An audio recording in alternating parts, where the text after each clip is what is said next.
Amin ya Allah rabbal alamin.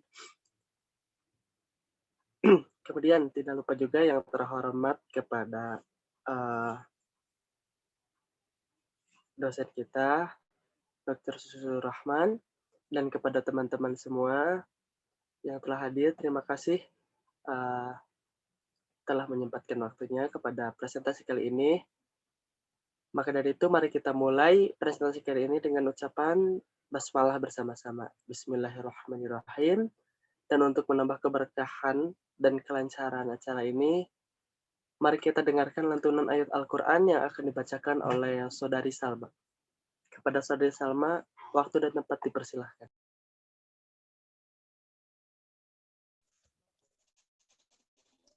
Bismillahirrahmanirrahim. Assalamualaikum warahmatullahi wabarakatuh. A'udzu billahi minasyaitonir rajim. Bismillahirrahmanirrahim. Ya ayyuhalladzina amanu idza qila lakum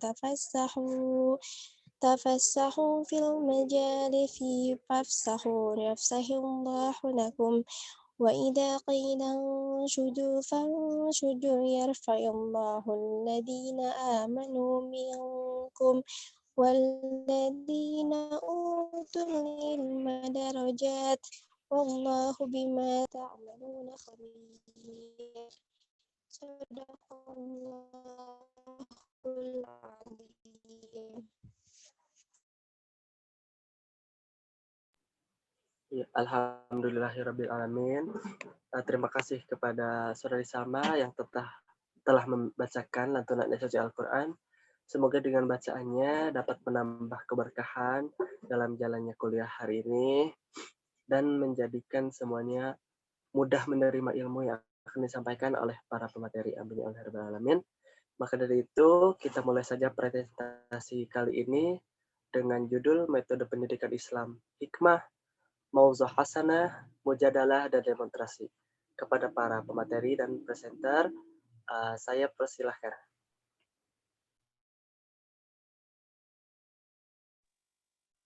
Ya, terima kasih kepada Bapak Moderator.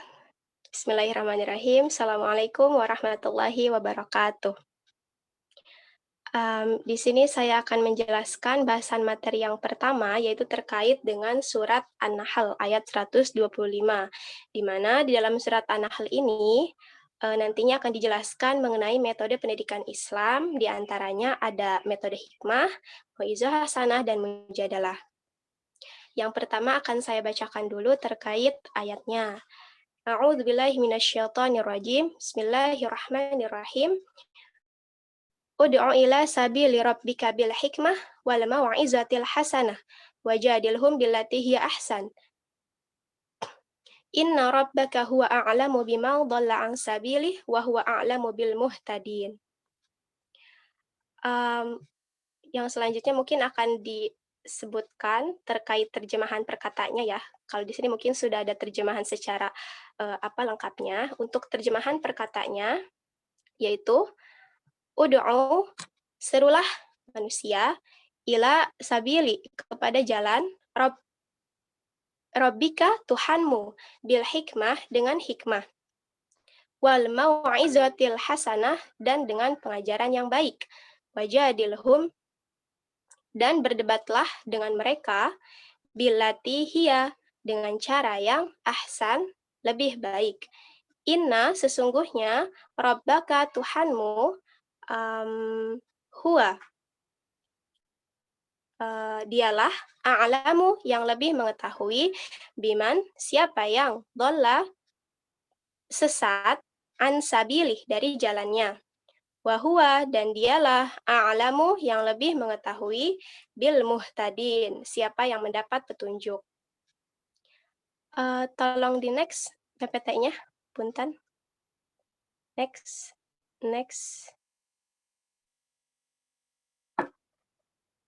Iya. Yang tadi terkait terjemahan perkata, dan sekarang kita masuk kepada asbabun nuzul dari Quran surat An-Nahl ayat 125. Untuk asbabun nuzul dari Quran surat An-Nahl ayat 125 ini, dari para penafsir itu memiliki perbedaan pendapat. Bahwasanya disebutkan oleh Al-Wahidi dalam Quran surat An-Nahl ayat 125 ini, asbabun nuzulnya itu adalah ayat ini turun setelah Rasulullah Shallallahu Alaihi Wasallam menyaksikan jenazah 70 syuhada yang gugur dalam perang Uhud. Sebagaimana kita ketahui ya, kan pada saat perang Uhud tersebut memang dari umat Islam sendiri itu banyak yang gugur gitu. Dan hal ini tuh berkenaan dengan, kalau tidak salah, sumpah yang disampaikan oleh Rasulullah bahwasanya Rasulullah akan membalas perbuatan kaum kafir Quraisy dengan menggugurkan jumlah yang sama gitu dari kalangan mereka. Nah, ayat ini tuh sebagai diindikasikan sebagai peringatan gitu kepada Rasulullah bahwasannya Rasulullah haruslah mengajak umatnya, terutama mungkin kepada kaum kafir Quraisy dengan cara yang tadi disebutkan dalam surat An-Nahl, yaitu dengan cara hikmah, mau'izah hasanah, dan mujadalah, seperti itu. Lalu untuk Al-Qurtubi sendiri, beliau menjelaskan bahwasanya ayat ini turun berdasarkan adanya perintah kepada Rasulullah untuk melakukan gencatan senjata dengan pihak Quraisy. Namun di sisi lain, menurut Ibnu Katsir bahwasanya dalam Quran surat An-Nahl ini tidak terdapat asbabun nuzulnya, seperti itu. Next. Yang selanjutnya adalah pendapat para mufassir. Untuk pendapat para mufassir sendiri terkait ayat ini, kelompok kami mengambil tiga pendapat para mufassir, diantaranya berkenaan dari tafsir Ibnu Katsir, bahwasanya dalam ayat ini Allah dan Rasul-Nya berseru kepada manusia agar manusia itu senantiasa mengajak kepada jalan Allah, di mana dengan cara mengajaknya itu adalah dengan cara hikmah yang penuh dengan kebijaksanaan, lalu dengan nasihat atau mau'izah, dan juga anjuran yang baik. Dan tidak ketinggalan terkait dengan mujadalah gitu ya. Dikatakan bahwasanya mujadalah tersendiri itu berdebat dengan cara yang baik. Lalu yang kedua, berdasarkan tafsir Al-Azhar, disebutkan bahwasanya dalam Quran surat An-Nahl ayat 125 ini disebutkan bahwasanya dakwah dengan hikmah, yaitu dengan cara yang bijaksana, akal budi yang mulia, penuh dengan kelapangan dada dan hati yang bersih, menarik perhatian orang kepada agama atau kepada kepercayaan terhadap Tuhan. Itu berkenaan dengan dakwah bil hikmah. Terus berkaitan dengan dakwah dengan mau'izah hasanah, bahwasanya dalam tafsir Al-Azhar menjelaskan mau'izah hasanah itu merupakan pengajaran yang baik atau menyampaikan pesan-pesan yang baik yang disampaikan melalui nasihat. Dan untuk kategori mau'izah hasanah ini, menurut tafsir Al-Azhar itu tuh lebih cocok juga untuk pendidikan orang tua kepada anak-anak gitu, sehingga anak-anak bisa mendapatkan pendidikan dan pengajaran dari hasil didikan orang tuanya. Lalu berkenaan dengan metode yang mujadalah atau debat yang tadi, dalam tafsir Al-Azhar ini disebutkan bahwasannya untuk melakukan metode mujadalah ini adalah dilakukan dengan diskusi atau mematahkan suatu bukti-bukti atau alasan yang mungkin itu tidak sesuai gitu dengan ajaran Islam. Tentunya kan untuk berdebat ini ada pula yang mengatakan bahwasanya metode berdebat itu disampaikan untuk orang-orang seperti kaum Yahudi, kaum Nasrani gitu yang memiliki pandangan kontra gitu dengan Islam. Seperti itu. Lalu yang selanjutnya berkaitan dengan tafsir Al-Misbah. Dalam tafsir Al-Misbah ini dikatakan juga bahwasannya memang untuk ayat An-Nahl ini disebutkan sebagai metode dakwah. Toh kan dalam pembelajaran juga kita ada esensi dakwah gitu ya, esensi untuk senantiasa mengajak manusia kepada jalan Allah gitu, jalan kebaikan. Dan di dalam esensi dakwah ini yaitu diantaranya ada metodenya hikmah, mau'izah hasanah, dan mujadalah. Sebetulnya sama saja gitu untuk penjelasannya terkait metode-metode tersebut, dan mungkin teman-teman juga bisa membaca secara langsung dalam makalah yang sudah kami sampaikan di grup. Sekian dari saya, terima kasih. Assalamualaikum warahmatullahi wabarakatuh.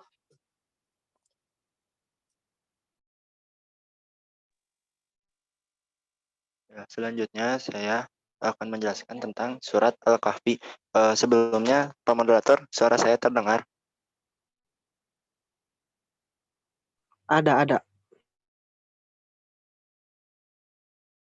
Kahfi terlebih dahulu.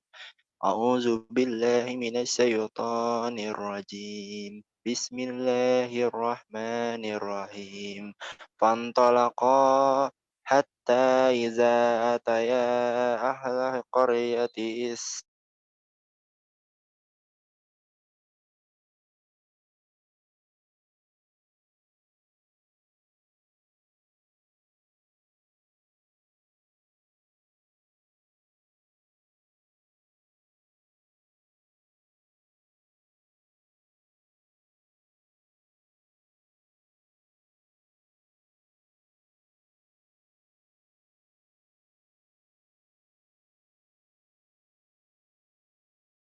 jamu ahlaha penduduknya fa'abu maka mereka menolak ai untuk yudaifuhuma menjamu keduanya fawajada maka dia mendapatkan fiha di dalamnya jidaro dinding yuridu dikehendaki yang kodo merobohkan fa'aqamah maka kamu menegakkan qala berkata lau jikalau tak kamu menghendaki latahojta tentu kamu mengambil alaihi atasnya ajaron pahala. Selanjutnya next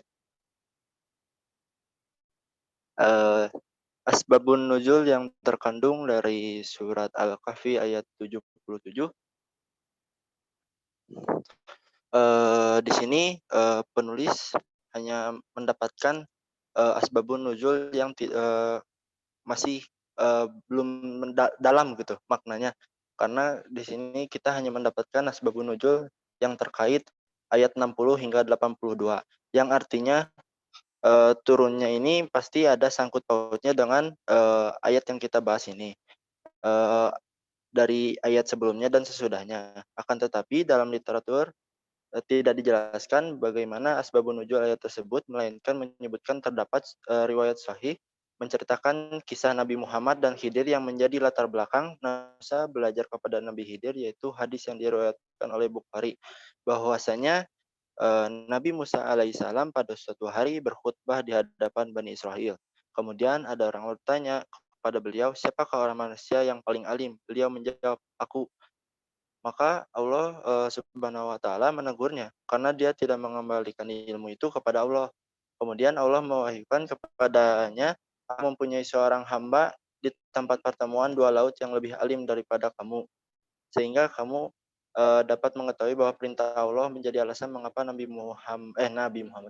Musa belajar kepada Nabi Khidir. Selanjutnya next. Pendapat mufasir yang kita dapat yaitu pendapat dari tafsiran Ibnu Katsir. Di sana dijelaskan bahwa maka keduanya berjalan hingga tatkala keduanya sampai pada penduduk suatu negeri, mereka minta dijamu kepada penduduk negeri itu, akan tetapi penduduk di sana itu menolak untuk menjamu mereka. Kemudian keduanya mendapatkan di dalam negeri itu dinding yang hampir roboh. Kan tetapi Nabi Khidir mendekati dinding tersebut dengan mengusapkan tangannya. Kemudian Nabi Musa berkata, kaum yang telah kita datangi kemudian mereka tidak menjamu kita dan tidak menerima kita sebagai tamu. Jikalau kamu mau, niscaya kamu mengambil upahnya untuk itu. Imam Al-Baghawi juga memberikan keterangan bahwa dia dalam hadis dari Sa'id bin Jabir yang diriwayatkan Ibnu Abbas dari Ubay bin Ka'ab, Rasulullah Shallallahu Alaihi Wasallam bersabda, Rasulullah Muhammad berdiri pada hari orang-orang yang menyebutkan hingga ketika mata membajiri dan hati dicuri pergi, membuat seorang pria bertanya kepada Musa, "Wahai utusan Allah, apakah di bumi ini terdapat seorang yang lebih alim daripada engkau?" Dan Musa menjawab, "Tidak." Akan tetapi Allah menegur Musa karena tidak menginginkan ilmu kepada Allah. Dan dikatakan kepada Musa bahwa ada orang yang lebih alim, yaitu Nabi Khidir. Dan Musa bertanya kepada Allah, "Ya Robbi, di mana dia?" Allah menjawab, "Dia ada di kedua laut." Dan Musa berkata, "Ya Robbi, jadikanlah untukku ilmu yang aku bisa mengetahui dengan kau darinya." Allah menjawab, "Ambillah ikan yang mati sekiranya dapat diberikan ruh." Dari keterangan ayat ini dapat dijelaskan bahwa Nabi Khidir sebagai seorang guru memberikan ilmu kepada Nabi Musa dengan cara metode demonstrasi, yaitu dengan cara memperagakan menggunakan alat peraga, yaitu untuk memperjelas suatu pengertian dan untuk memperlihatkan bagaimana untuk melakukan dan menjalankan suatu proses pembuatan tertentu kepada siswa. Selanjutnya, analisis metode pendidikan Islam akan dilanjutkan oleh pemateri selanjutnya. Terima kasih.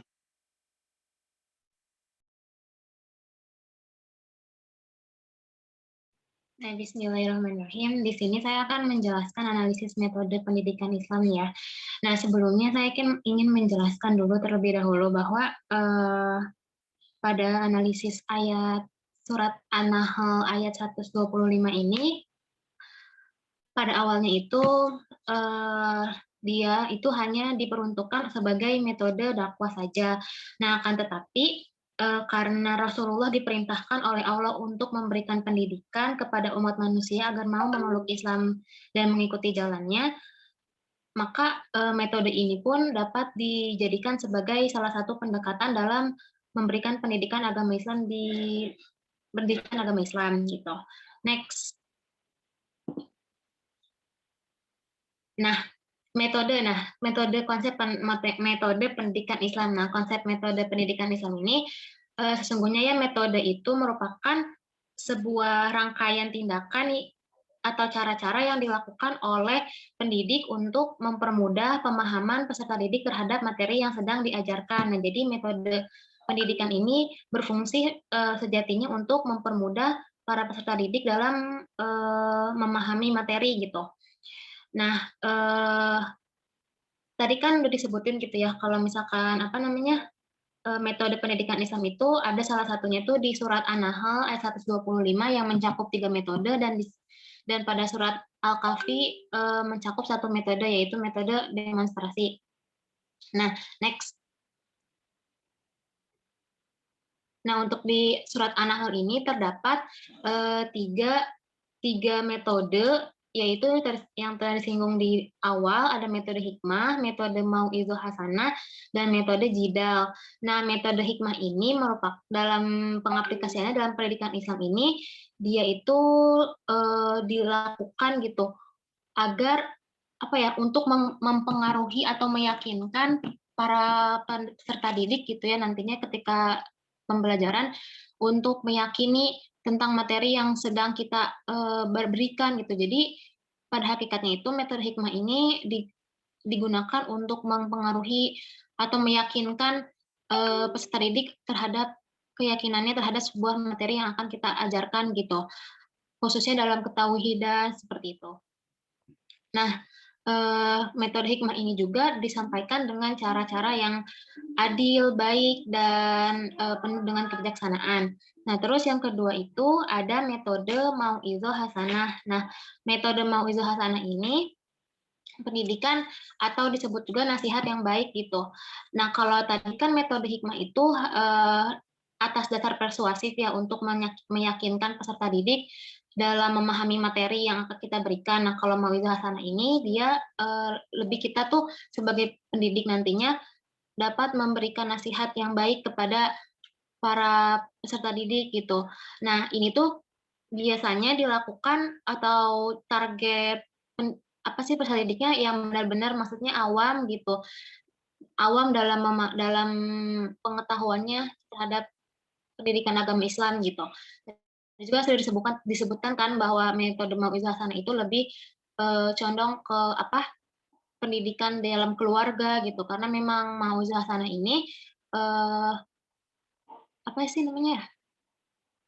Emang diperuntukkan gitu untuk yang memang benar-benar awam gitu terhadap pendidikan gitu, pendidikan agama. Nah, yang selanjutnya itu ada metode jidal atau metode debat. Nah, di metode debat ini merupakan metode dialog, lebih ke dialog gitu. Debat di sini bukan debat yang secara kasar ataupun yang anarkis itu, akan tetapi debat di sini lebih ke komunikasi antara pendidik dan peserta didik gitu dalam memahami materi gitu. Nah, metode jidal atau debat ini itu tuh ada apa sih namanya? Nah, metode jidal ini atau al-mujadalah ini tuh dibagi gitu kepada 2 bagian. Ada dialog, yang kedua itu ada tanya jawab. Nah, jadi memang bukan debat yang saling mencari kebenaran, saling egois mencari kebenaran, tapi dia lebih ke dialog sama tanya jawab gitu untuk mencapai untuk mengetahui, memahami materi-materi tertentu. Nah, selanjutnya next. Nah, yang selanjutnya itu ini tuh sebenarnya buat Al-Kahfi ya, yang Al-Kahfi ayat 77. Nah, di Al-Kahfi ayat ke-77 itu kan tadi tuh dijelaskan bahwa metode demonstrasi gitu ya, ada metode demonstrasi. Nah, di mana metode demonstrasinya itu, pada saat itu Nabi Khidir itu menegakkan dinding-dinding yang roboh, dan pada saat itu Nabi Khidir memberikan pelajaran, sekaligus memberikan pelajaran gitu kepada Nabi Musa agar mengikutinya gitu.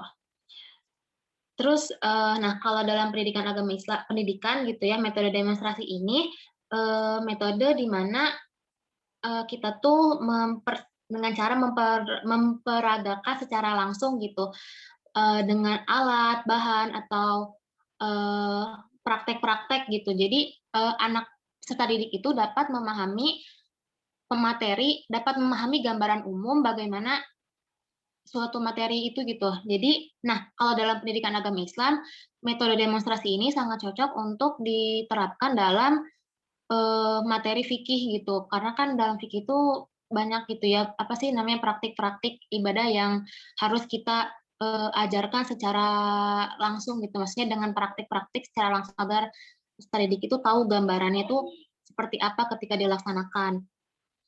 Nah, metode demonstrasi ini perlu banyak hal-hal yang perlu diperhatikan dalam metode demonstrasi ini.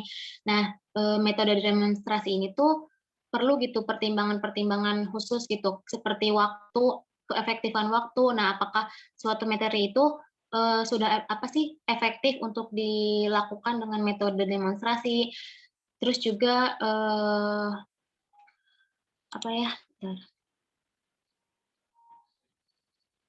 dan juga perlu diperhatikan juga gitu alat-alat atau cara-cara seperti apa yang nantinya akan dilakukan, dan sebaiknya gitu ketika ingin melakukan demonstrasi metode demonstrasi ini kitanya juga harus sudah bisa memperkirakan bahwa metode ini tuh akan berhasil untuk diterapkan gitu. Jadi prosedurnya berjalan dengan lancar. Nah, ke metode demonstrasi ini terdapat kelebihan dan juga kekurangannya. Nah, kelebihan dari metode demonstrasi ini dapat membuat pengajaran menjadi lebih jelas gitu. Terus siswa juga menjadi lebih memahami materi yang berkaitan dengan praktik. Terus proses pengajaran juga biasanya menjadi jauh lebih menarik dan nggak bikin ngantuk, karena kan nantinya akan ada dilakukan praktek-praktek itu. Nah, terus siswa juga jadi lebih lebih aktif gitu untuk mengamati, menyesuaikan antara teori dengan kenyataan realnya seperti apa, dan siswa juga dapat mencoba untuk melakukannya sendiri gitu. Nah, akan tetapi kekurangan dari metode demonstrasi ini, metode ini memang sangat perlu di persiapan yang khusus gitu. Jadi guru tersebut memang sudah harus benar-benar terampil dalam menggunakan metode ini gitu, agar tidak terjadi kesalahpahaman dalam melakukan praktik nantinya. Nah, terus juga diperlukan fasilitas dan juga waktu yang cukup banyak gitu. Dan yang terakhir juga, metode ini tuh memang harus metode ini apabila tidak direncanakan secara matang, maka kegagalannya juga akan jauh lebih besar gitu. Karena kan seperti yang sudah dijelaskan, kalau demonstrasi itu lebih ke pengajaran secara praktik gitu. Nah, mungkin itu saja dari saya. Mohon maaf jika masih banyak kekurangan. Saya kembalikan kepada moderator.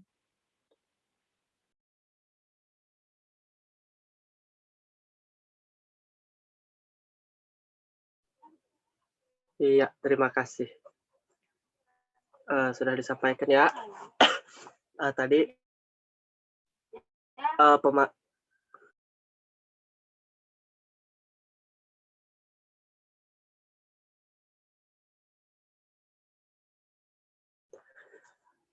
mohon maaf, barusan terganggu.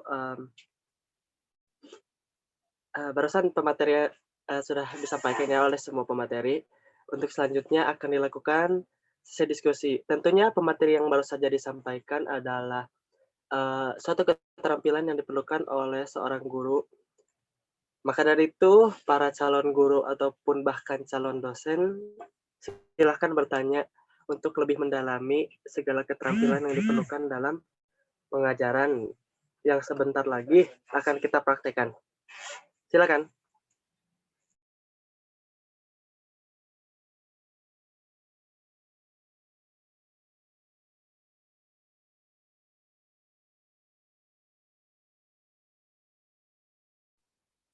Ya, izin bertanya kepada para pemateri. Oh, siapa nih? Anissa. Oh iya, silakan Nis. Sebelumnya terima kasih. Saya ingin bertanya kepada pemateri terkait metode yang nasihat yang baik gitu. Tadi kan disebutkan bahwa metode nasihat yang baik ini lebih dilaksanakan dalam pendidikan keluarga gitu. Nah, tapi kan guru juga berperan penting gitu dalam metode ini.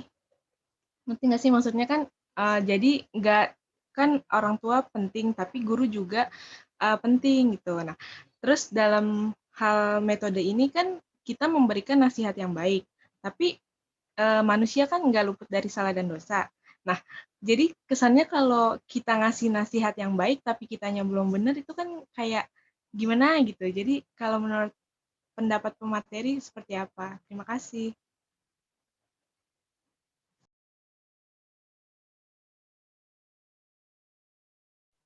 Iya, baik. Itu pertanyaan dari Anissa ya. Sudah bisa ditangkap. Nah, boleh diketik ya. Saya ulang atau review sedikit mengenai metode nasihat.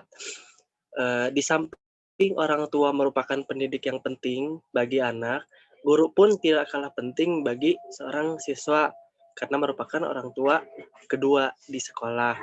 Nah, apabila seseorang itu memberi nasihat atau semisal guru memberi nasihat kepada siswa, namun penasihat tersebut tuh belum menerapkan nasihat yang ia sampaikan, itu merasa janggal, maksudnya ya paham lah gitu maksudnya. Baik ya, kayaknya pemateri sudah paham maksudnya. Silakan, ada pertanyaan dari calon guru atau dosen yang lain. Ayo, ada yang mau nanya atau mau disepet ini teh? Harus laki-laki nggak yang nanya atau boleh perempuan lagi, Pak Alah, moderator?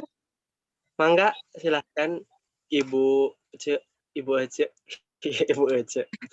Ya, pertanyaan saya kayak gini, mungkin ini juga mewakili ini ya, siswa-siswa SMA atau SMP, soalnya suka banyak gitu yang nanya juga ke saya, Teh, ketika guru gitu ya menyampaikan metode pembelajarannya kurang enakan gitu ya, kurang apa ya, kurang nempel di peserta didik atau di siswa. Bagaimana ya caranya katanya meminta apa ya istilahnya tuh ingin refleksi, ingin mengevaluasi guru tersebut, tapi malu untuk menyampaikan dan takut salah dalam menyampaikan apa evaluasiannya. Kan kalau misalkan kita mah di perkuliahan enak ya disediakan refleksi yang sebelum buka sino itu harus diisi dulu. Nah, sedangkan kalau misalkan sekolah mah kan tidak rata-rata tidak menyediakan evaluasi seperti itu. Jadi pertanyaannya mungkin bagaimana metode menyampaikan gitu ya, menyampaikan pendapat mungkin dari siswa terhadap guru supaya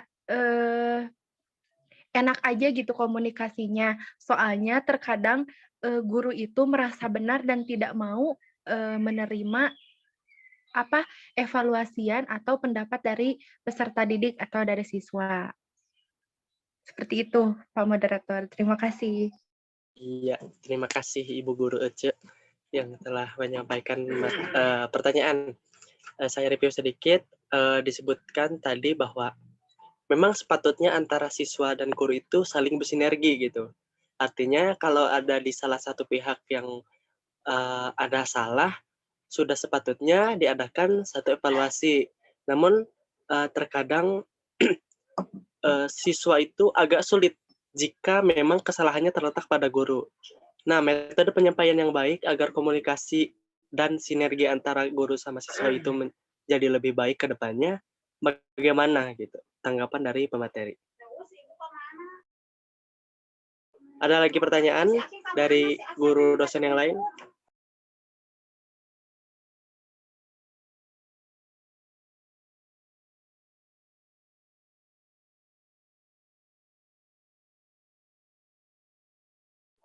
Ada nggak nih?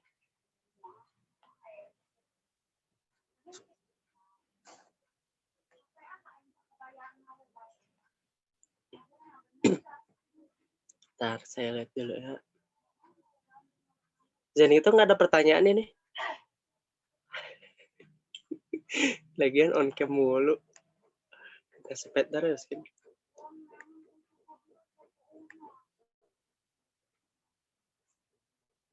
Pak Ustadz Aslam nih yang sudah terbiasa bertanya. Yang sudah terbiasa mengajar maksud saya. Ada pertanyaan? Mangga yang lain dulu. Aduh, itu suaranya kayak kelihatan baru bangun sekali ya. Mana ada, woi.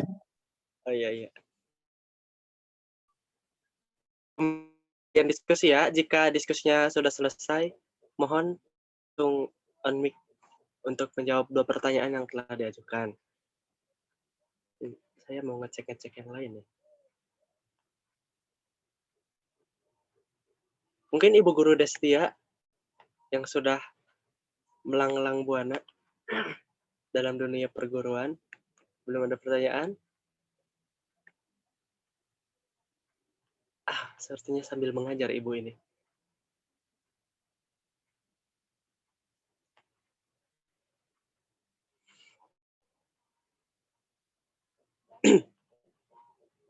Apa tuh daftarnya?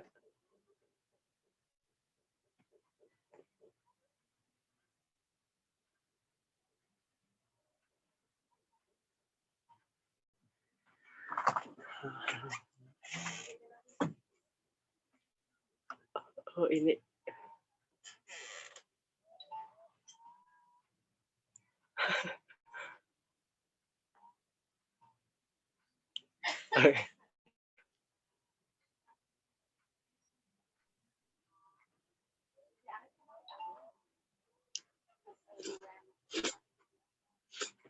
Gimana pemateri? Sudah ada? Implengan.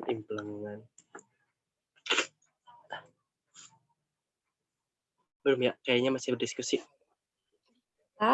Bisa menjawab Pak Moderator? Boleh. Siapa itu? Oh, Tia ya. Enggak, Bogor. Ya, mohon maaf sebelumnya off cam karena sinyalnya yang lagi nggak mendukung gitu untuk on cam. Bisa pertanyaan siapa tadi ya? Oh, Teh Anissa terkait punten untuk PPT-nya bisa dialihkan ke ini pertanyaan dulu.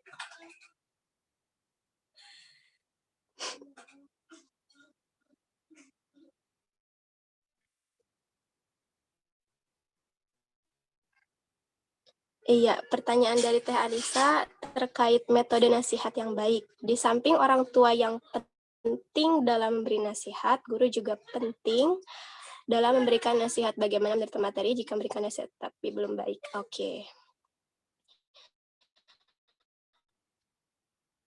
Iya, tadi yang memang saya sudah sampaikan berkenaan dengan metode nasihat ini kan ya, tadi kalau tidak salah metode tafsir Al-Azhar ya.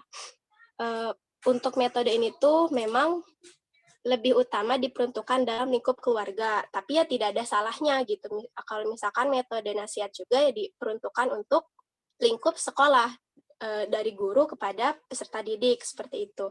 Jadi sebetulnya tidak ada pembatasan gitu untuk metode nasihat ini harus disampaikan dalam lingkup keluarga atau sekolah, dua-duanya bisa gitu. Hal tersebut sesuai bagaimana kita bisa memanagenya, bagaimana kita bisa menyampaikannya dengan baik kepada siswa. Dan berkenaan dengan mungkin kita misalkan sudah menyampaikan nasihat, tapi kitanya pun belum, tentu baik gitu kan. Ya namanya juga manusia gitu, selama kita hidup dari mulai bayi sampai mungkin akhir hayat ya pasti tidak akan terlepas dari kesalahan gitu. Yang penting bagaimana kita bisa memanfaatkan waktu kita yang ada untuk bisa memperbaiki diri gitu. Selagi kita bisa menyampaikan nasihat, ya selagi itu pula kita bisa berbuat lebih baik gitu, berdasarkan mungkin dengan nasihat yang kita sampaikan. Jadi seperti itu sih jawaban dari saya, mungkin bisa ditambahkan dari teman-teman yang. Iya, terima kasih. Begitu jawaban dari Teh Tia. Bagaimana pemateri yang lain? Mau nambahin sedikit. Siapa tuh? Oh, Teh Aila ya? Ya, iya gitu. Karena kalau misalnya kita ngerasa kayak belum baik, tapi pengen ngasih nasihat gitu ya, nanti misalkan jadi seorang pendidik atau orang tua, kalau menurut saya pribadi gitu bisa dilakukan kita tuh ketika nanti ya sebelum ngasih nasihat gitu, alangkah lebih baiknya kita tuh sampaikan dulu gitu ke anak tersebut ke anak tersebut kalau misalnya kitanya tuh sama-sama belajar gitu. Nah, terus kalau apa yang nanti kita sampaikan, nasihat-nasihat kita sampaikan ke anak, ke peserta didik itu gini, kalau misalnya nanti ada segala sesuatu hal-hal baik yang dilakukan oleh kita pribadi, tolong dicontoh, dan kalau misalnya kita melakukan sebuah kesalahan, tolong gitu sama kalian, sama anak-anak gitu, tolong koreksi ibu atau tolong koreksi saya gitu, karena biar anak-anak tuh paham gitu, nggak selamanya apa yang dilakukan oleh orang tua atau pendidiknya itu akan merupakan hal-hal yang baik gitu, karena mungkin saja kan kita ada kesalahan gitu, jadi kita kasih kepemahaman kepada anak gitu, bahwa kita sendiri pun mungkin masih banyak salahnya, tapi kalau ada hal-hal baik yang dari kita tuh kita sebisa mungkin anak-anak tuh paham, tolong dicontoh gitu, untuk dicontoh, sedangkan yang buruk-buruknya tolong diingatkan dan tolong diingatkan gitu dan ditegur kalau misalnya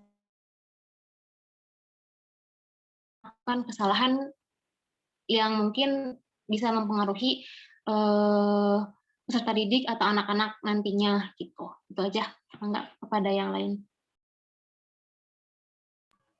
Ya, terima kasih kepada Teh Aila. Mungkin dari pemateri satu lagi tuh yang angle kameranya situ-situ mulu. lain? Mau dong, tapi sebenarnya mah sama sih sama Teh Aila, setuju banget karena pada intinya mah kan sebelumnya Teh Aila bilang katanya sewaktu kita memberikan nasihat kepada siswa, alangkah baiknya kita memberitahu kepada siswanya bahwa ketika ada nasihat dari orang tua atau dari kita yang baik, maka nah itu dijadikan contoh yang baik. Tapi kalau misalnya ada nasihat yang kurang baik dan tidak patut untuk dicontoh, alangkah baiknya si siswa itu memberikan sarannya kepada guru bahwa nasihat itu dengan cara lemah lembut, ya seperti itu maksudnya gitu. Itu aja sih, Kang Satra. Oke. Baik. Nampaknya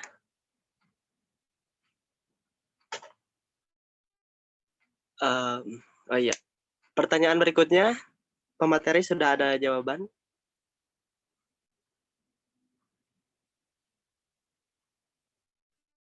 Aila ataupun Sheila.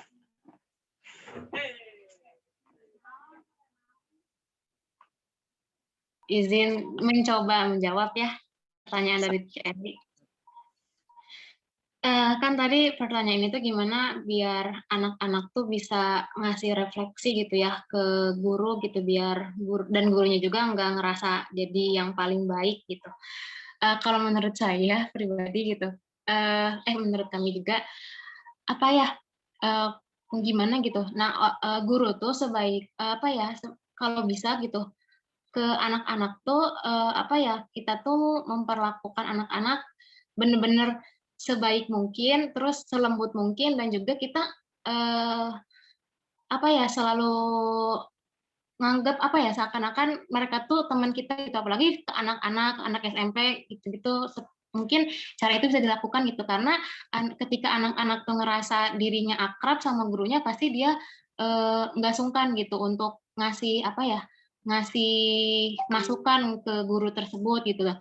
Nah, terus juga kita juga bisa gitu buat ngasih tahu ke anak-anak gitu, kayak diskusi aja, kayak ngobrol biasa gitu ke anak-anak gitu. Kira-kira ada nggak sih kalian mau belajarnya kayak gimana, terus atau enggak apa yang kalian biasanya pengen gitu, apa yang kalian suka dalam belajar gitu. Nah, dengan gitu biasanya anak-anak mau gitu buat mengutarakan pendapatnya, selama juga ada masukan dari anak-anak. Dan tadi gitu, gimana biar kitanya nggak ngerasa paling baik, ya sebelum mulai pembelajaran usahakan gitu kitanya juga kalau misalnya kita semuanya tuh sama-sama belajar gitu. Jadi nggak ada rasa saling paling benar ketika dalam proses pembelajaran. Jadi intinya gitu, biar anak-anaknya mau gitu buat mengutarakan pendapat, sebisa mungkin kitanya juga bisa mengakrabkan diri ke anak-anak gitu. Tapi tetap dalam batas wajar antara pendidik dan peserta didik. Mungkin itu saja, enggak pada yang lain. Mohon maaf kalau ada kesalahan. Silahkan pemateri yang lain.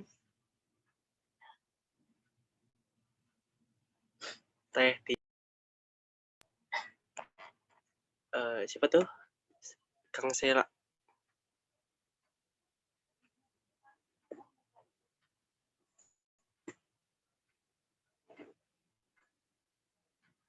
Nggak ada nih. Jadi menambahkan. Besok kan aku udah bilang besok. Kan Teh Elia juga mengatakan bahwa ketika ada guru yang merasa tidak mau mendengar pendapat siswanya, langkah baiknya sih kita sebagai guru memfasilitasi kepada si siswanya ketika ada yang kurang paham atau metode yang digunakan seorang guru itu tidak cocok untuk mereka, alangkah baiknya tuh si siswa tuh diberikan pandangan bahwa untuk memberikan saran kepada gurunya itu dengan cara yang lemah lembut, dengan merendah gitu. Jadi jangan sampai ketika seorang siswa itu memberikan pendapatnya tentang metode itu, jangan sampai gurunya itu sampai tersinggung. Jadi jadikan guru dengan siswa tuh selalu akrab, yang sama akrab.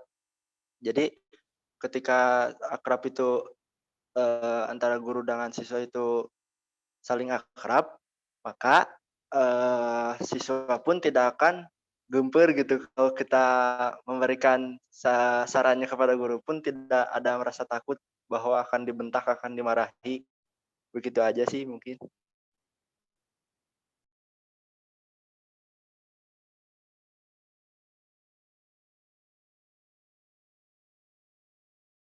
Oke, terima kasih. Dari Teh Tia ada tambahan?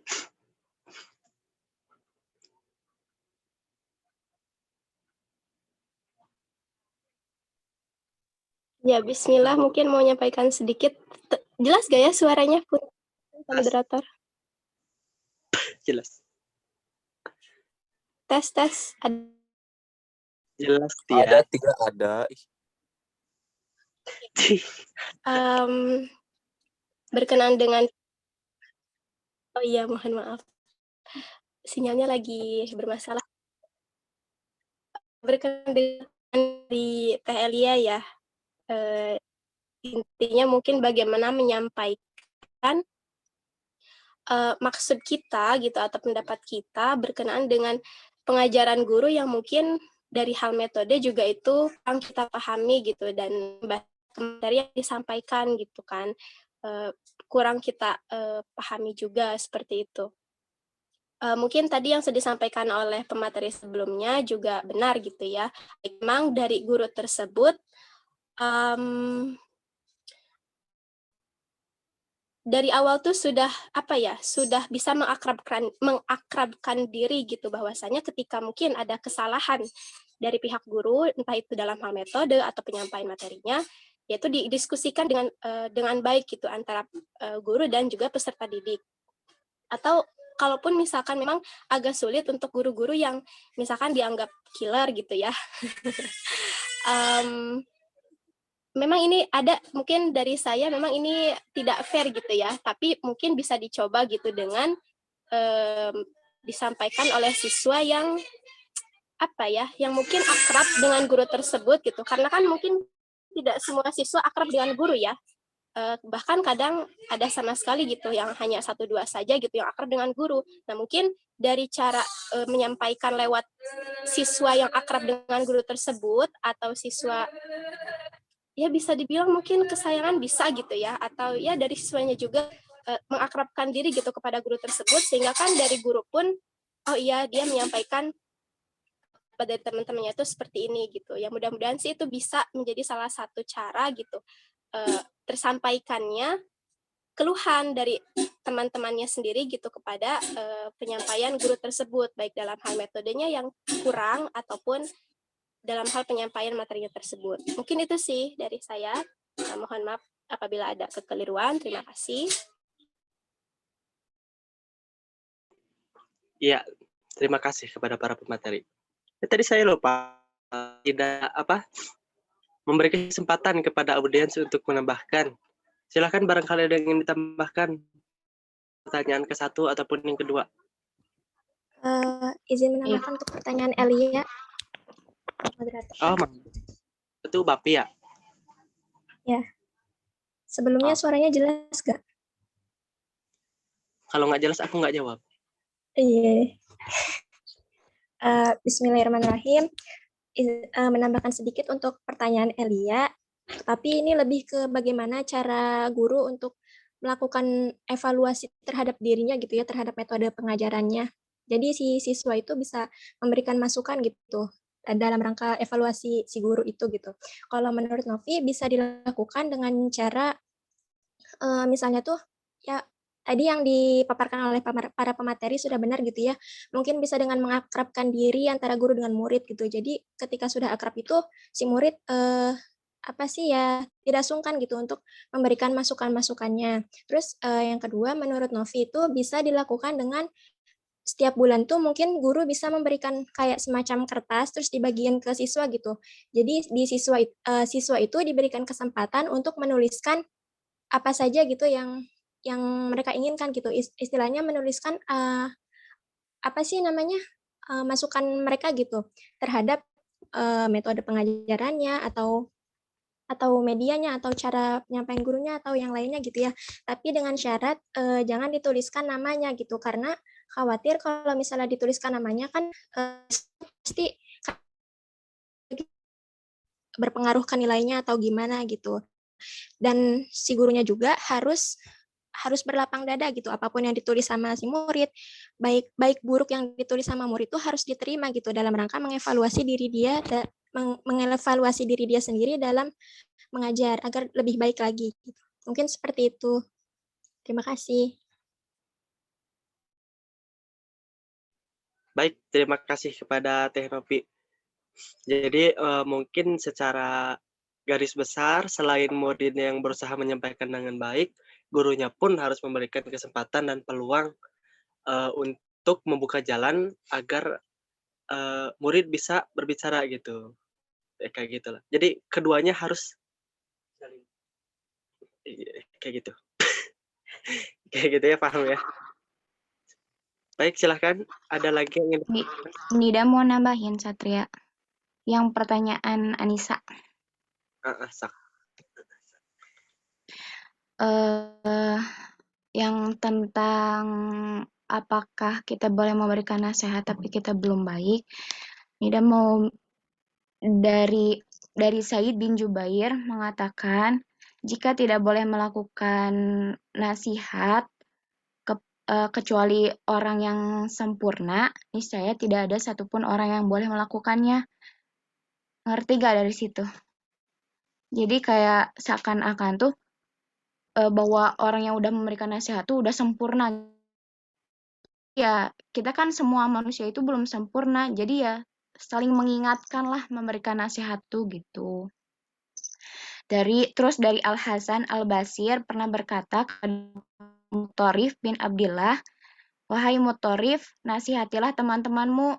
Mutorif mengatakan, "Aku khawatir mengatakan yang tidak kulakukan."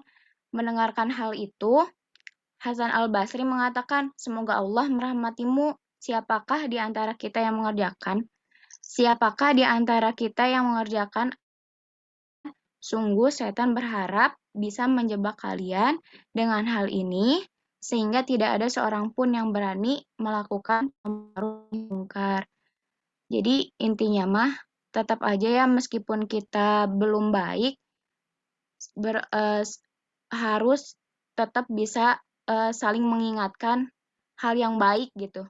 Jadi jangan sampai kita belum baik, terus yang lain belum baik juga, jadi nggak ada yang ngingetin buat kebaikan gitu.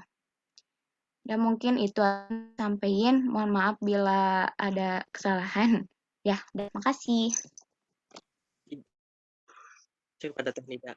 Jadi menurutnya jika seorang manusia itu menunggu baik, maka kita tidak akan pernah melakukan sebuah amal baik karena mungkin sampai akhir hayat kita tidak akan pernah merasa baik dan memang tidak ada manusia yang sempurna. Jadi lakukanlah hal baik yang bisa dilakukan sekarang agar kita tetap pada jalan amar ma'ruf nahi munkar seperti yang tadi Teh Nida jelaskan. Ya, terima kasih.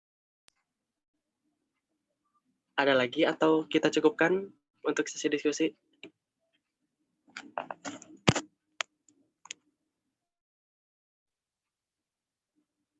Sepertinya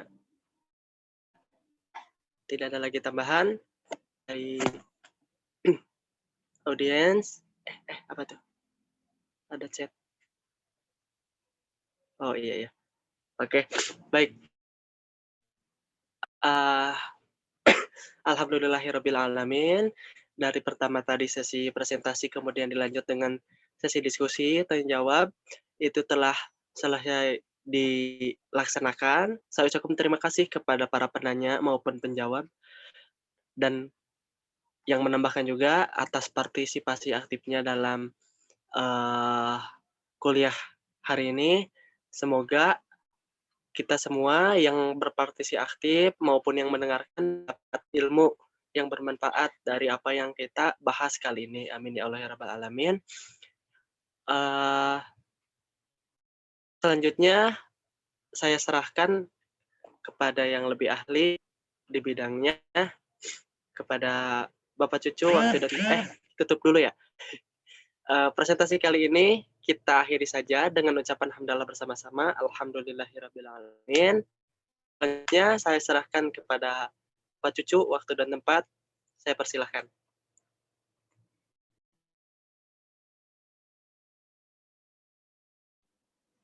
Baik. Ada Pak Kiai Am nggak ya? Nggak ada ya tampaknya.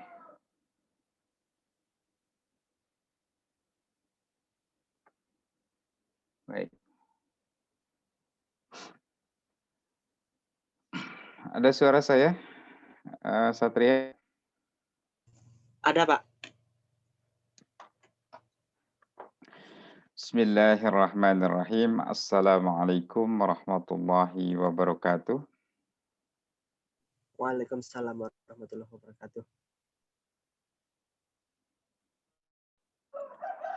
Bismillahirrahmanirrahim. Assalatu wassalamu ala rasulillah sayyidina wa maulana Muhammad ibn Abdullah wa ala alihi wa ashabihi wa man tabi'a hudah. Ashhadu an la ilaha illallah wahdahu la syarika lah wa ashhadu anna Muhammadan abduhu wa rasuluhu la nabiyya ba'dah.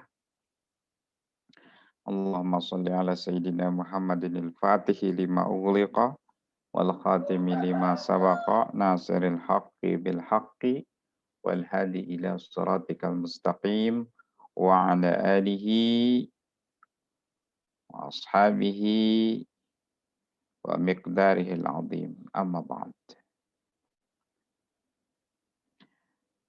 Pertama-tama marilah kita panjatkan puji syukur kehadirat Allah Subhanahu wa taala atas limpahan rahmah, hidayah, inayah serta nikmat-nikmat yang Allah berikan kepada kita semua. Kemudian salawat serta salam semoga tetap tercurah limpahkan teruntuk Habibana wa Nabiyana Muhammad sallallahu alaihi wasallam, kepada keluarganya, para sahabatnya, dan seluruh umatnya, termasuk kita semua hingga akhir zaman. Silakan yang bisa dibuka kameranya, Ricky, Nenden, Sep. Izin off, Pak. Kenapa, Sep? Ini kalau dinyalain, sinyalnya langsung jelek, Pak. Gimana Asep nih? Lagi di rumah, Pak. Destia, Afifah, Angeli, Nita, Maisa, sekalian silaturahim ya. Angeli di mana Angeli? Di Sumatera? Iya Bapak, di Bangka Belitung. Bangka ya. Syifa, Intan, Nita, Hilma, Fidra, Azril, Wulan,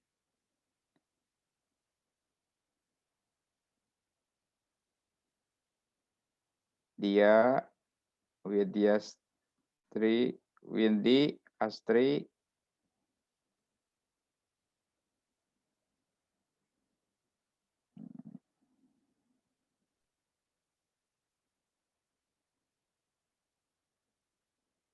Nida, Sarah, ini berdua. Mana? Buktinya mana? Alhamdulillah ya. Terima kasih MC Satria. Kemana Satrianya? Belakang dulu. Presenter semuanya.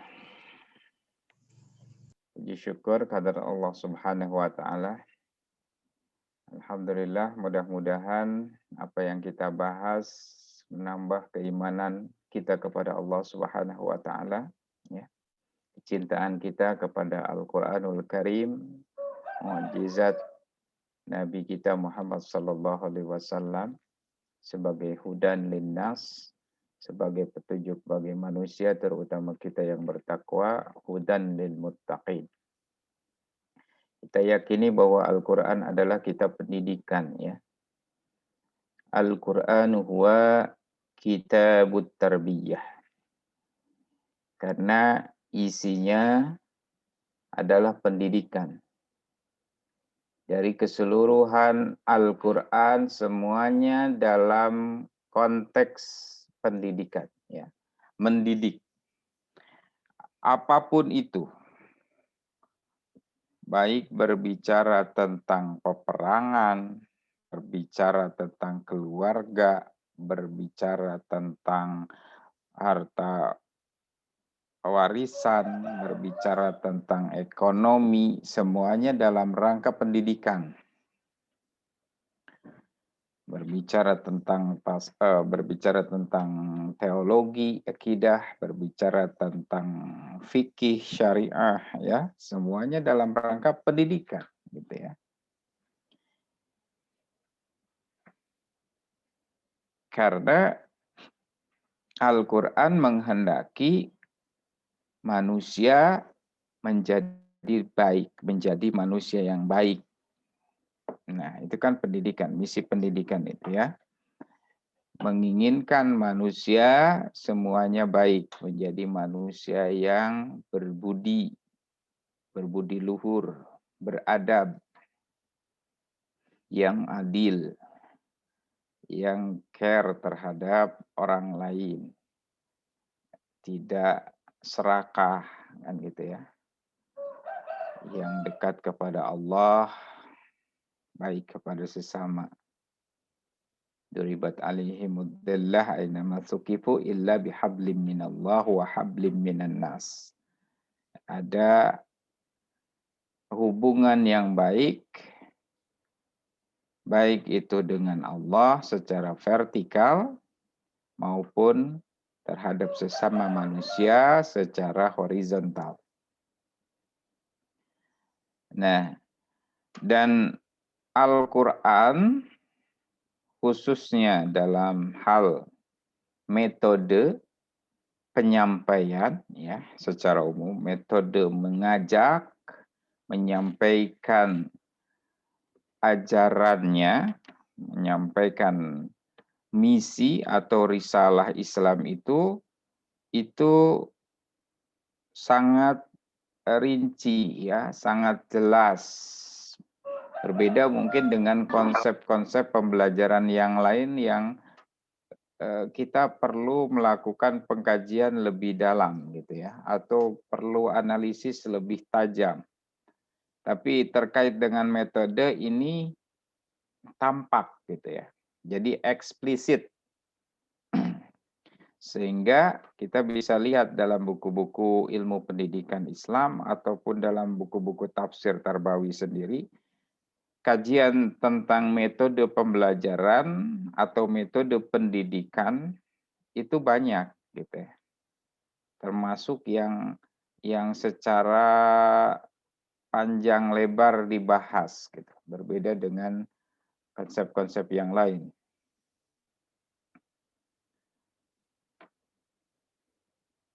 Karena memang banyak ayat yang jelas, ya, menggunakan itu. Tadi sudah dijelaskan misalnya yang ayat ud'u ila sabili rabbika bil hikmah wal mau'izatil hasanah wajadilhum billati hiya ahsan.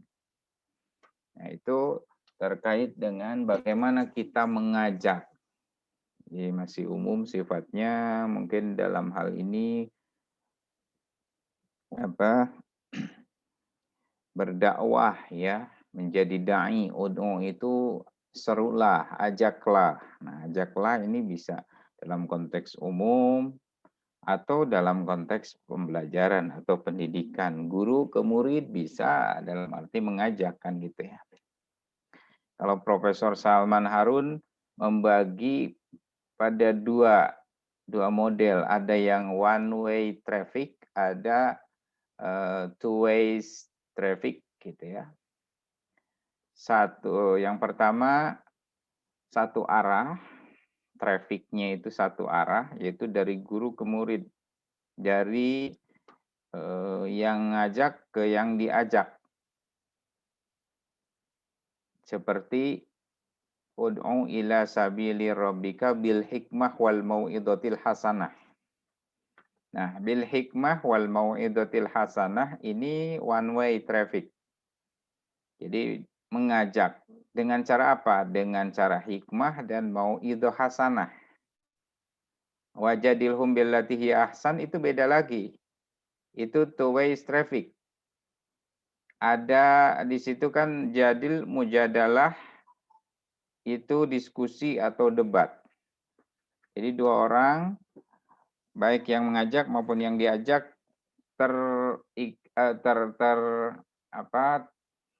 terlibat dalam diskusi, terlibat secara aktif ya dalam berpembicaraan. Nah, ini dua traffic ya. Nah, ini secara mudah kita bisa tangkap ya. Ini metode ini gitu ya. Cuman kemudian masalahnya hikmah itu apa artinya? Nah, gitu ya. Ini banyak yang mengkaji hikmah kan kalau secara sederhana itu wisdom ya, kebijaksanaan. Tapi di sini hikmah itu adalah lebih dalam, ada yang mengkaji ilmu. Jadi berdasarkan ilmu. Mengajak itu harus berdasarkan ilmu. Termasuk metode di dalamnya harus punya metode gitu ya.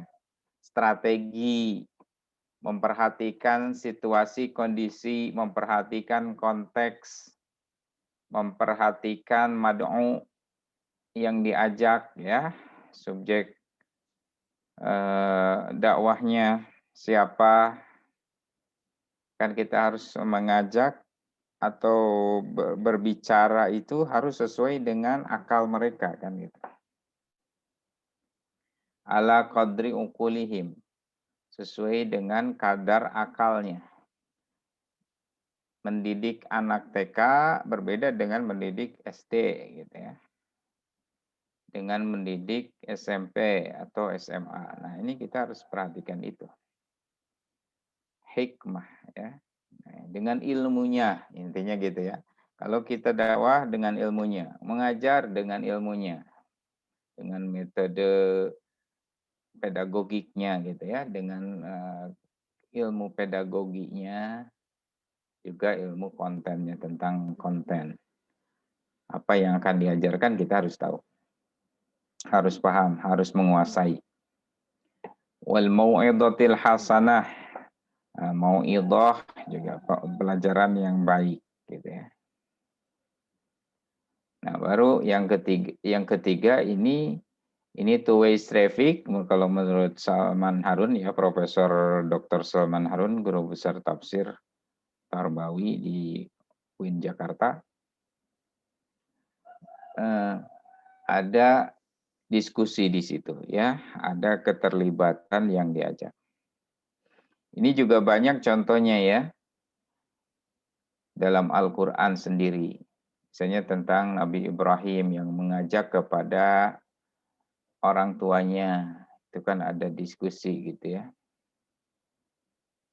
Termasuk juga mengajak dengan cara rasional mengajaknya. Nah, dalam kisah-kisah Nabi Ibrahim banyak sebenarnya ya tentang ini. Tentang metodologi pembelajaran.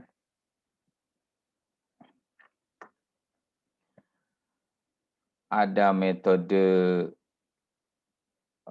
intuitif istilahnya ya, mengajak secara zauki dengan zauk. Ada mengajar dengan atau mengajak secara rasional ya, mengajak berpikir. Ada yang dengan cara pentahapan. Jadi ada tahapan-tahapan misalnya dengan yaslu alaihim ayatihi, membacakan ayatnya, wa yuzakkihim wa yu'allimuhumul kitab wal hikmah. Nanti saya sharekan ada satu artikel bagus ya tentang metode-metode pembelajaran yang diangkat dari kisah Nabi Ibrahim alaihissalam. Jadi ada metode intuitif ini berdasarkan Quran surat Maryam ayat 43. Ya abati, wahai bapakku, inni qad ja'ani minal ilmi ma lam ya'tika. Sesungguhnya telah datang kepadaku sebagian ilmu pengetahuan yang tidak datang kepadamu. Fattabi'ni, ikutilah aku, wahdika siratan sawiyya. Ya. Niscaya aku akan menunjukkan kepadamu jalan yang lurus. Kemudian metode rasional ini misalnya ayat sebelumnya itu ada idh qala li abihi ya abati lima ta'budu ma lam yasma' wa la yubsir wa la yughni anka syai'a. Ingatlah ketika Ibrahim berkata kepada bapaknya, wahai bapakku, ya abati lima ta'budu ma la yasma' wa la yubsir. Mengapa kamu menyembah sesuatu yang tidak mendengar, yang tidak melihat, wala yughni anka syai'a, dan tidak dapat menolong sedikit pun kepadamu. Nah, tidak bisa menolongmu sedikit pun. Ini kan secara rasional ya, memberikan istilahnya apa? Penjelasan. Jadi mengajak mikir, mengajak berpikir bapaknya. Ada metode keteladanan. Nah, metode uswah hasanah ada juga dalam kisah Nabi Ibrahim. Misalnya dalam surat Al-Mumtahanah ya ayat 46. 4 sampai 6. Laqad kana lakum uswatun hasanatun fi Ibrahim. Nah, itu juga ada ya. Selain daripada yang ayat yang menjelaskan tentang Nabi Muhammad sebagai uswatun hasanah. Laqad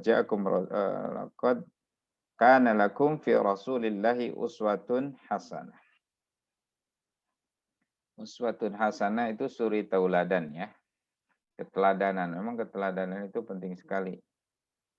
Saya ingat apa yang dikatakan Prof. Tafsir, Ahmad Tafsir ya. Cara mengajar itu katanya sedikit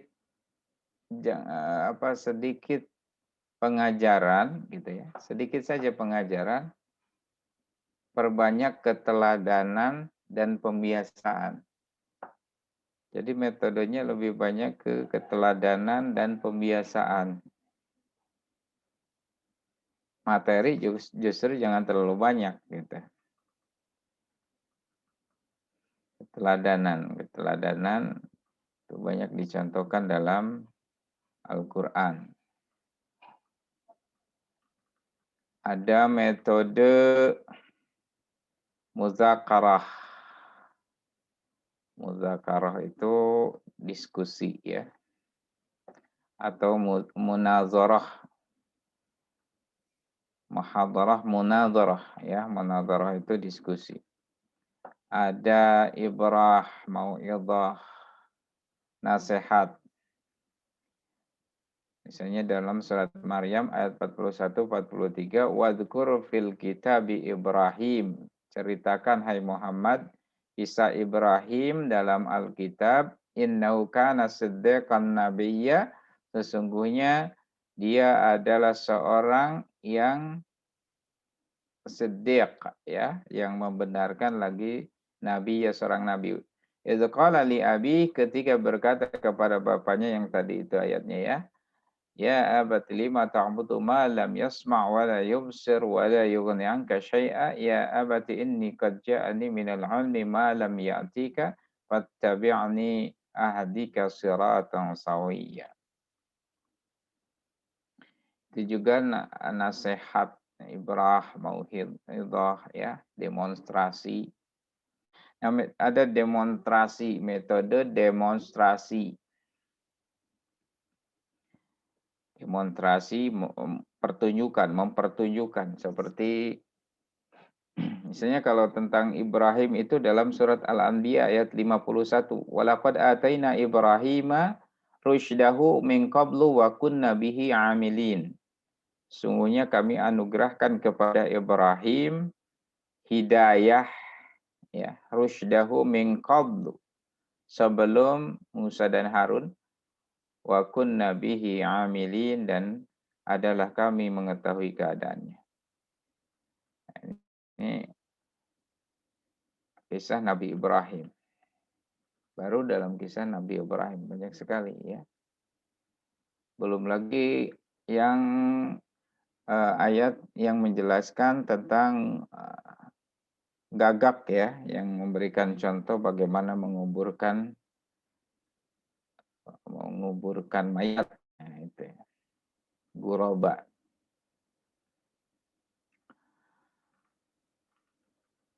Terus tentang metode targhib dan tarhib, ya. Metode ini targhib itu motivasi, ya, hadiah di sini, ya. Reward. Kemudian ada tarhib, ada punishment, ancaman. Ini ada dalam kisah Nabi Ibrahim, misalnya dalam ayat 24 surat Maryam. Ya abati la ta'budi syaitan inna syaitana kana lirrahmani asiyya. Wahai bapakku, janganlah kamu menyembah syaitan. La ta'budi syaitan inna syaitan, sesungguhnya syaitan, kana lirrahmani asiyya, durhaka terhadap Ar-Rahman, terhadap Tuhan yang Maha Pemurah. Ya abati inni akhafu an yamassaka adzabun minar rahman fatakuna lisyaitani waliya. Wahai bapakku, sesungguhnya aku khawatir bahwa kamu akan ditimpa azab dari Tuhan yang Maha Pemurah, maka kamu menjadi kawan bagi syaitan. Nah, ini tarhib, ya, sebagai apa? Sebagai peringatan, ancaman. Ada metode mujadalah juga dalam kisah Nabi Ibrahim. Misalnya dalam surat Al-Baqarah ayat 258. Alam tara ila alladhi haja Ibrahim fi rabbih an atahu Allahul mulka idh qala Ibrahim rabbi alladhi uhyi wa umit qala ana uhyi wa umit qala Ibrahim fa inna Allaha ya'ti bisyamsi minal masyriq fa'ati biha minal maghrib fabuhital ladzi kafar wallahu la yahdil qaumal zalimin. Nah, ini mujadalah, ya. Metode mujadalah, ya, dilakukan oleh Nabi Ibrahim terhadap penguasa Babilonia dengan argumen-argumen yang rasional, ya, yang relevan tentang apa? Tentang matahari, gitu, ya. Tentang matahari, tentang terbitnya matahari dari timur dan terbenamnya di barat. Ya.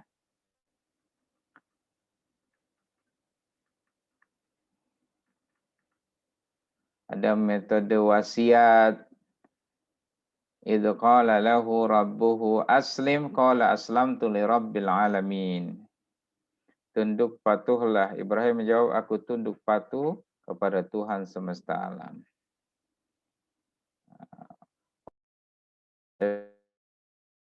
Ya baniya inna Allah astafa lakumud din fala tamutunna illa wa antum muslimun. Di antara wasiat Ibrahim, ya, menasihati anaknya. Demikian pula Yakub, ya. Yakub juga suka memberikan wasiat. Ibrahim berkata, wahai anak-anakku, sesungguhnya Allah telah memilih agama ini bagimu, maka janganlah kamu mati kecuali dalam keadaan memeluk Islam. Ya, banyak, ya, tentang metode-metode dalam Al-Quran yang bisa kita cari, ya. Prof. Syahidin juga dalam bukunya menelusuri metode pendidikan dalam Al-Quran ini menyebutkan beberapa ya. Bisa kita lihat dalam Al-Quran misalnya ada metode amsal, perumpamaan. Kita menggunakan perumpamaan supaya orang mudah kan gitu ya memahami. Kisah dengan kisah, ada story, istilahnya sekarang itu storytelling ya. Ibrah, mau'idhah, pelajaran dan nasihat, targhib, tarhib tadi ya. Ada rangsangan dan ancaman, ada tajribi. Tajribi itu metode pengalaman ya. Jadi mengajak siswa turun ke lapangan, nah itu bagus juga ya. Ini termasuk mungkin ya metode ke lab ya, langsung praktek. Nah, itu tajribi. Prof. Aam lebih Pak Aam pakai Ayam itu lebih menekankan tajribi itu observasi gitu ya. Jadi melakukan riset. Nah, riset itu baik diawali dengan riset empiris, rasional, intuitif. Nah, itu tajribi gitu ya. Terutama ya memang tajribi kalau di barat itu tajribi itu adalah eksperimen dengan observasi, trial and error, percobaan terus. Nah, itu tajribi gitu ya. Jadi tajribi itu bukan cuma pengalaman biasa. Ada uswah hasanah, keteladanan, metode hiwar, ada dialog ya. Bisa dibaca dalam bukunya Pak Prof. Sahidin ya, menelusuri metode pendidikan dalam Al-Qur'an.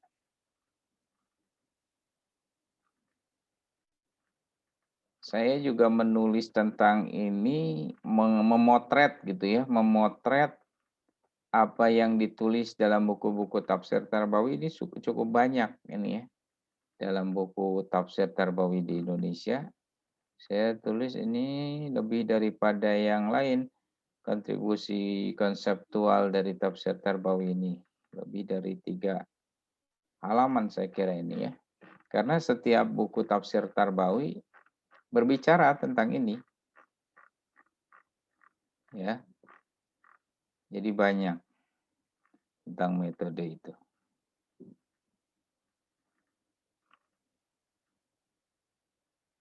Tapi kurang lebih sama sih ya. Kurang lebih sama dan memang tidak terlalu ini juga, tidak terlalu baru ya.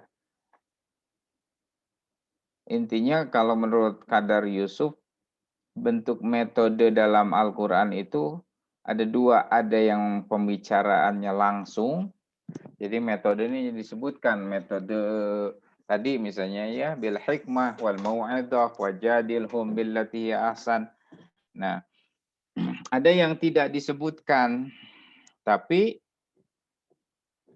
dapat kita tangkap dari uslubnya, dari gaya bahasa yang digunakan oleh Al-Quran. Tidak langsung sih, tidak menyebutkan, tapi sebenarnya gaya bahasa Al-Quran itu sedang menjelaskan ajaran Islam. Nah, itu juga metode gitu ya.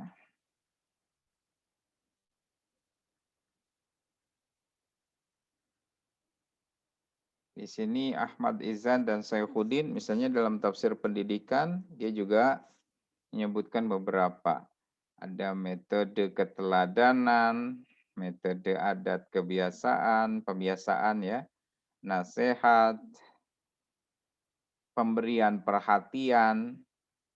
Makanya kalau Pak Kiai Am sering mengatakan bahwa kita itu harus guru itu harus menunjukkan kasih sayang kita, perhatian kita kepada murid itu sampai murid itu menangkap apa yang kita curahkan itu, perhatian kita itu, kasih sayang kita, gitu ya. Jadi ada pendidikan dengan perhatian. Kemudian ada pendidikan dengan hukuman. Jadi bagaimanapun yang namanya hukuman itu memang harus ada ya. Makanya harus seimbang antara reward dan punishment.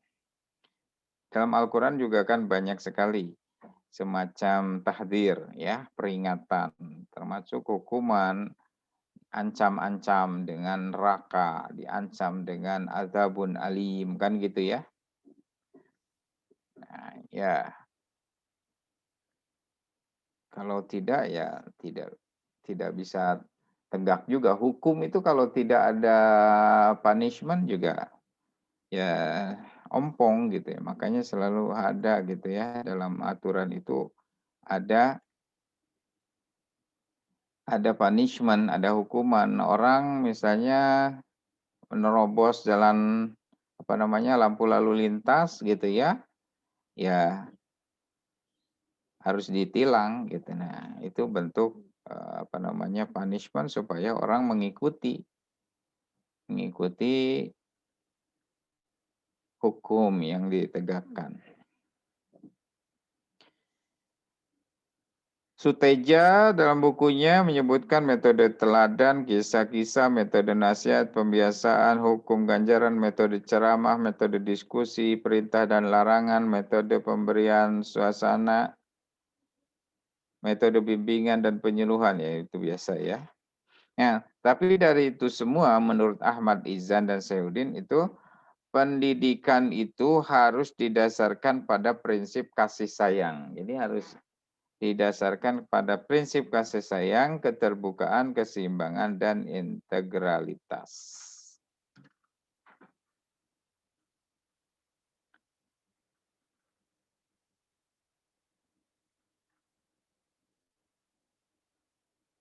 Oke.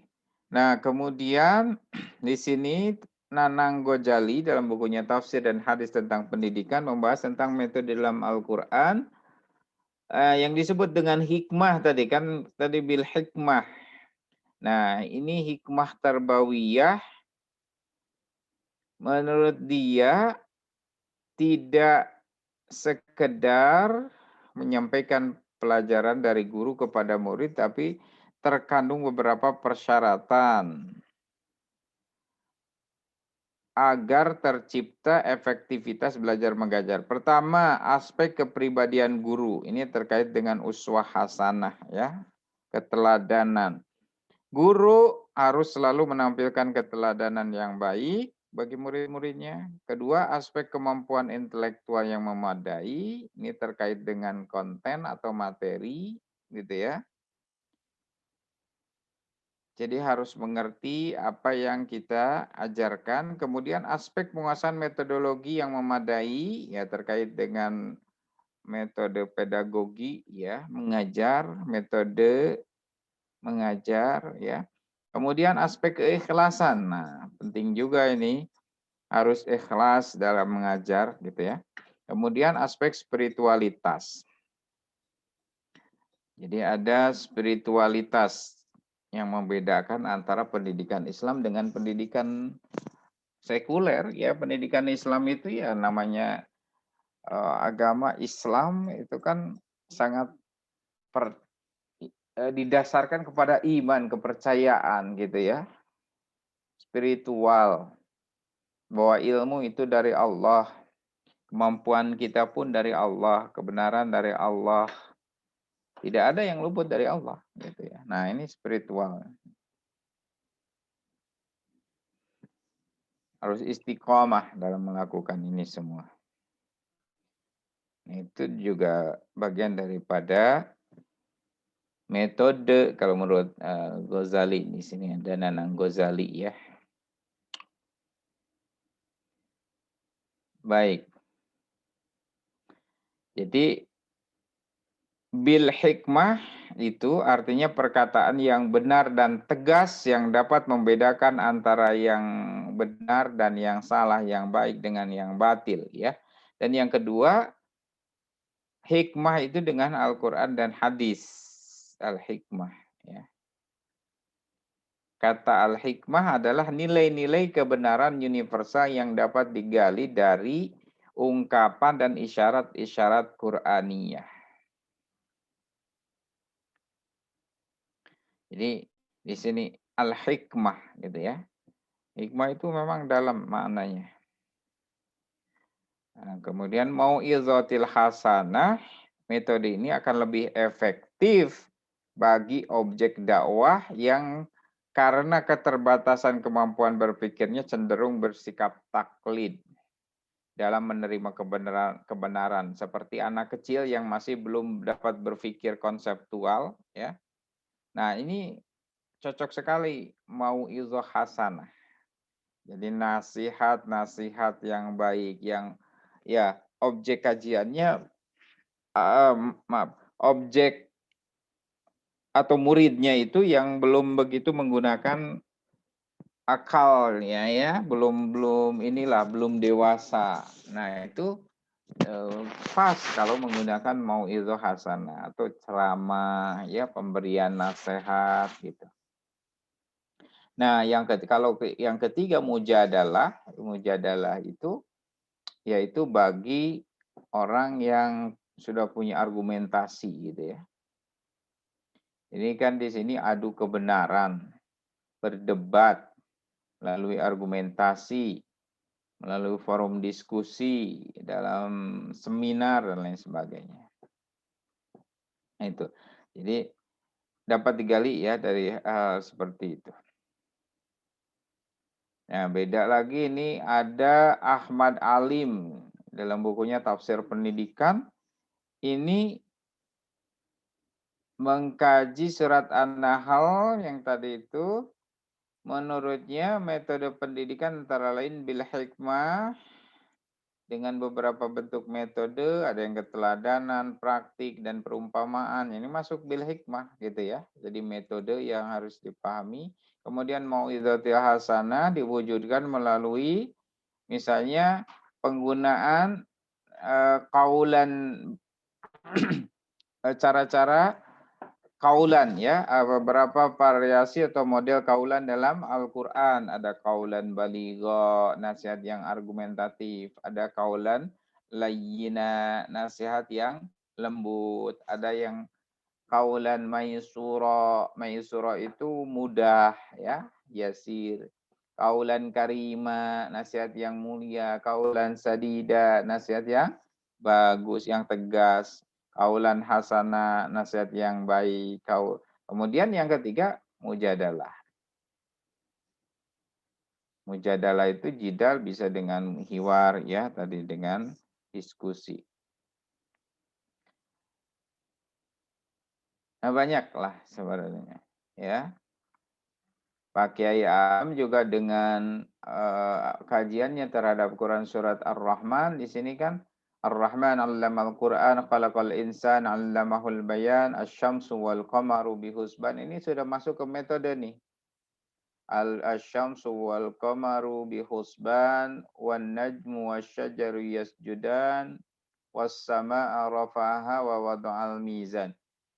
Ini Pak Kiai sering menjelaskan ini metode.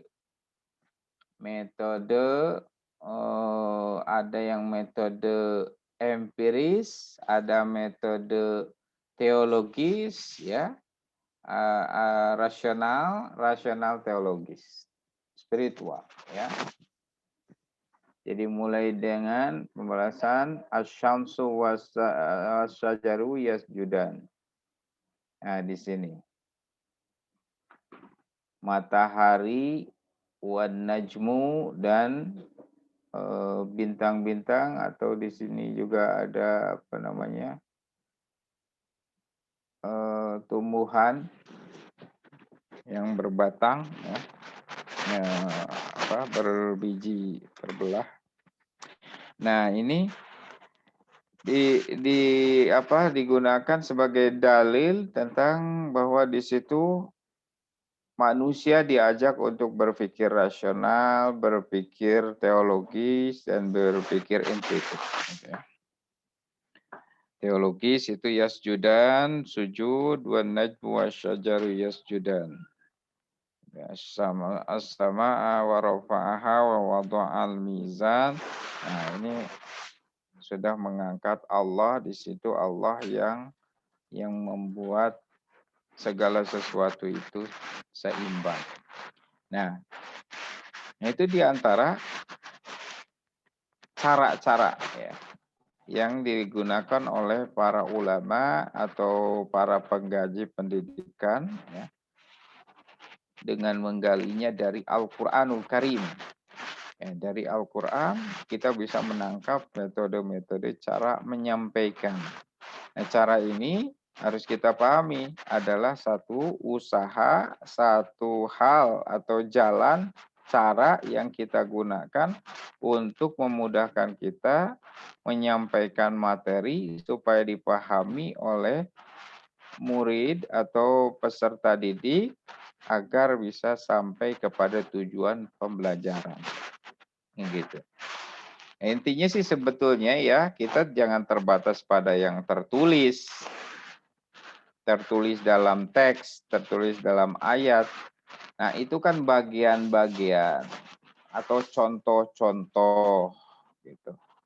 Tentu kita bisa menggunakan berbagai metode ya. Dengan berbagai metode. Yang media saja dengan Al-Qalam kita bisa mengembangkannya sedemikian rupa sampai kepada metode media yang tak terbatas gitu. Apalagi ini yang sudah dicontohkan oleh Allah banyak sekali model-model metode ini.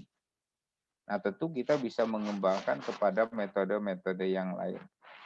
Nah, kaum muslimin ini harus kreatif.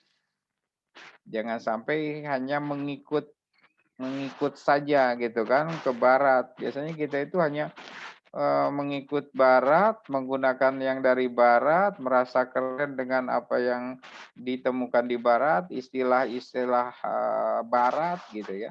Padahal sesungguhnya itu sudah ada dalam Al-Qur'an atau sudah dijelaskan, sudah dipraktekkan oleh kaum muslimin sejak lama gitu.